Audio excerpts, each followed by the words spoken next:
Hi, my name is Olin, and I'm from the college preparatory school, and this is my modifications video for my real-time planet tracker.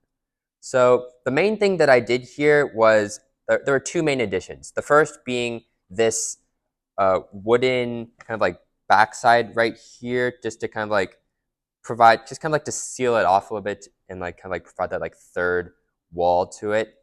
And then my other modification was a switch to my laser right here. And right now, my device is pointed towards Mercury, and then the laser right now, like on the wall, is too high to see, but you can see like right here on this notebook right here. And with this switch, I can just turn it off and on at my will.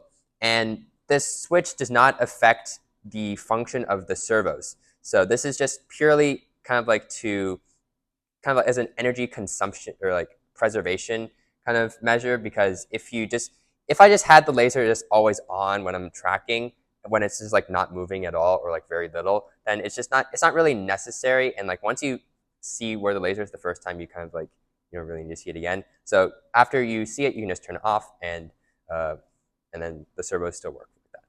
And I guess like some challenges that I had when uh, building these like two modifications were, I guess for this wooden thing right here, it was just like a lot of work. Like the measuring itself, like actually wasn't that hard because I used like very nice millimeter numbers. So, but it's just like the cutting is just like it involved a lot of manual work. And then in addition, since like the 3D print wasn't perfect, I had to add a lot of hot glue and then kind of use a cardboard cutter to just kind of like slice the extra hot glue so then the remaining surface is pretty flush.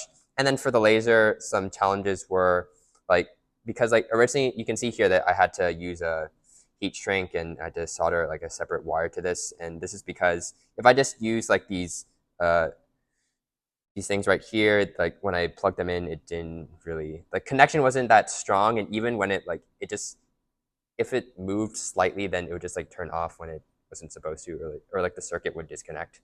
So just kind of using a wire and soldering that on like guarantees that it will work when I want it to.